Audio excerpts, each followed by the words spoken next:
2025-26 বৰ্ষৰ যিখন বাজেট এই বাজেটখনত সৰ্বমুঠ ব্যয় ধাৰ্য কৰা হৈছে 1,55,985.14 কোটি টকা। ইয়াৰে পইচাটো ক'ৰ পৰা আহিব তাৰ পিছফালে লিখা থাকে সদায়। পইচাটো ক'ৰ পৰা আহিব, পইচাটো ক'ৰ পৰা আহিব যদি চায়, যদি আপুনি পইচাটো ক'ৰ পৰা আহিব এইটো যদি চায় তেতিয়াহ'লে দেখিবলৈ পাব যে 100 টকাৰ ভিতৰত পইচা আহিব চেণ্ট্ৰেল টেক্সৰ পৰা আহিব 28 টকা 63 পইচা, চেণ্ট্ৰেল স্পন্সৰ্ড স্কিমৰ পৰা আহিব 15 টকা 93 পইচা, ফাইনেন্স কমিশ্যনৰ গ্ৰাণ্ট আহিব 2 টকা 88 পইচা, আদাৰ ট্ৰান্সফাৰ চেণ্ট্ৰেল গভৰ্ণমেণ্টৰ পৰা 20 পইচা আৰু ধাৰৰ পৰা আহিব পাব্লিক ডেপ্টৰ পৰা আহিব 23 টকা 28 পইচা। অৰ্থাৎ গোটেই বাজেটখনৰ 100 টকাৰ ভিতৰত 70 টকা 92 পইচা, 70 টকা 92 পইচা আহিব ধাৰ আৰু কেন্দ্ৰীয় চৰকাৰৰ পৰা, আৰু ৰাজ্য চৰকাৰৰ পৰা আহিব বাকীখিনি টকা।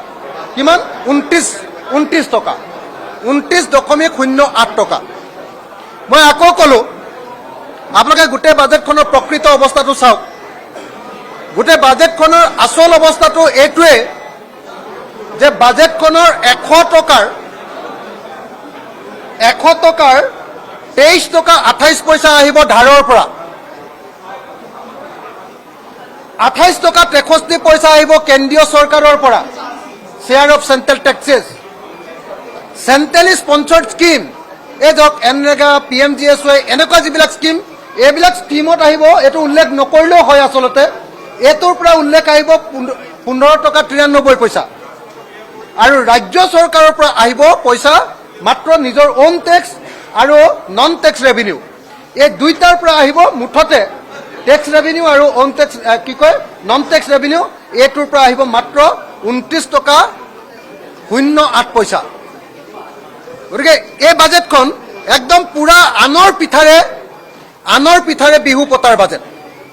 কথাটো সকলোৱে আমি বুজি লোৱা দৰকাৰ, বেলেগ একো চোৱাৰ দৰকাৰ নাই যে বাজেটৰ মাত্ৰ 29.08 টকাহে, 100 টকাৰ ভিতৰত 29.08 টকাহে ৰাজ্য চৰকাৰৰ নিজা টকা। অৰ্থাৎ ৰাজ্য চৰকাৰৰ টকাৰে কেৱল দৰমহা আৰু পেঞ্চনটো দিবলৈও চৰকাৰ ইতিমধ্যে প্ৰস্তুত নহয়, সক্ষম নহয়। এইটো হ'ল মূল কথা।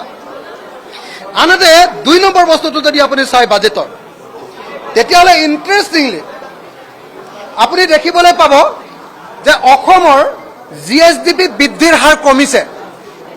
হিমন্ত বিশ্ব শৰ্মা চৰকাৰৰ কাৰ্যকালতে GSDPৰ বৃদ্ধিৰ হাৰ হ্ৰাস পাইছে। কিমান হ্ৰাস পাইছে চাব দেই। 15-16 বৰ্ষত বিজেপি চৰকাৰ অহাৰ আগতে GSDPৰ বৃদ্ধিৰ হাৰ আছিলে 17%। 21-22 বৰ্ষত এইটো 21% বৃদ্ধি পালে, 22-23 সংখ্যাত এইটো 21ৰ পৰা 17%লৈ হ্ৰাস পালে, 23-24ত 19% বৃদ্ধি পালে, আৰু 2024-25 বৰ্ষত অৰ্থাৎ এতিয়া এই যোৱা বৰ্ষটোত GSDPৰ বৃদ্ধিৰ হাৰ 13%লৈ হ্ৰাস পালে।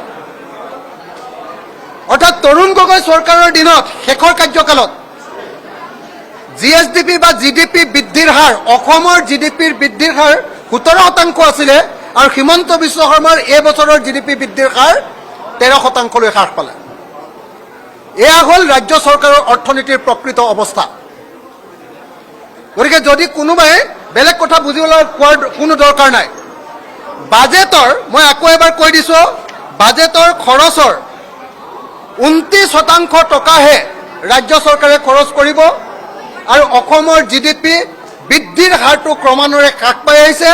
তৰুণ গগৈ চৰকাৰৰ দিনত 17% আছিলে, আৰু হিমন্ত বিশ্ব শৰ্মাৰ শেষৰ কাৰ্যকালত 13%লৈ হ্ৰাস পালে।